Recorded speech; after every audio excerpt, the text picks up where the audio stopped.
Hello，大家好，我是爱爱。嗨，大家好，我是阿丽。今天来干嘛呢？因为今天天气特别好，我们呢决定不在家吃了，我们去书店吃。就是法国人还挺喜欢读书的，特别是在巴黎，它就很有那种读书的氛围。你在地铁啊、公园啊，经常会看到大家拿着一本小口袋书在读。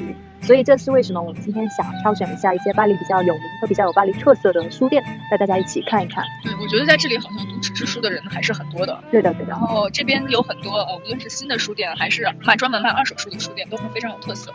然后我们一起去看一看。Very belle 的意思就是你很漂亮。我们要去的第一家书店在巴黎圣母院对面。我们现在在莎士比亚书店门口，它在巴黎学术气息最浓郁的拉丁区，里面看着很漂亮，所以我们先进去看一看，我有点迫不及待了。走吧。这是一家以英文书为主的书店，1楼是新书，2楼是旧书。海明威就是在这本《移动的盛宴》中提到了这家书店。这本超有名的，你知道他是那个 Hush 的创始人。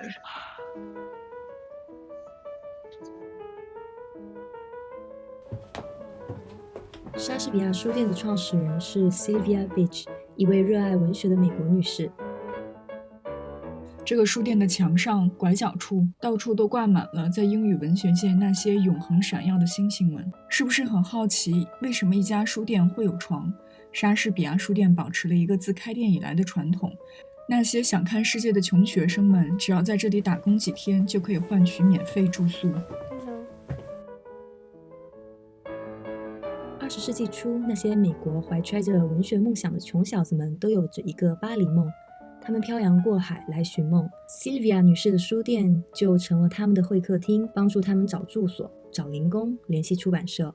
这批穷小子里就包括后来写出了了不起的盖茨比的菲兹杰拉德和家喻户晓的海明威。虽然书店经历了几次搬家，在2战期间一度关闭，但是文艺的风格和博爱的精神一直传承延续了下来。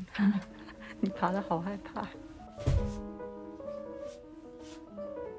我们现在步行去同样位于拉丁区的第2家书店，这家书店叫修道院书店，主要以贩卖英文二手书为主，开业已有30年。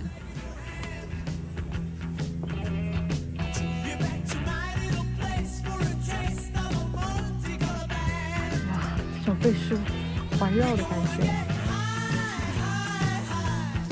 好爽啊！我好喜欢这家，就是被挤在书中央的感觉，太棒了。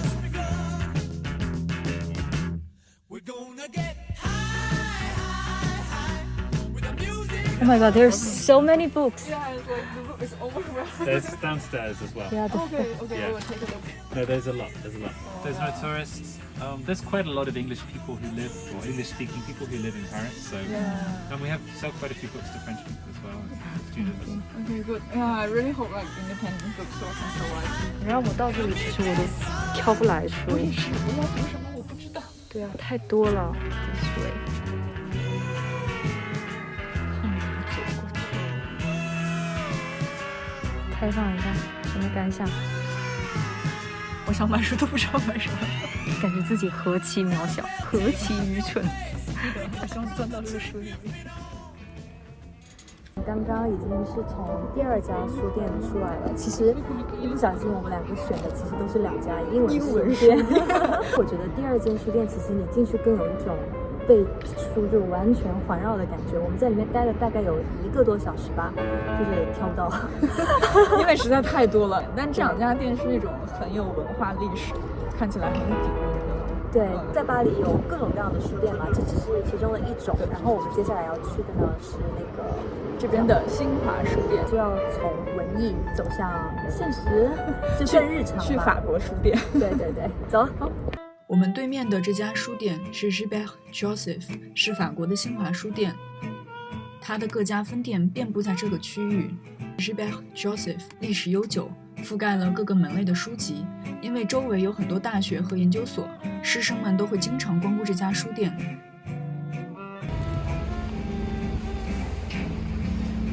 这些都是打折的书啊。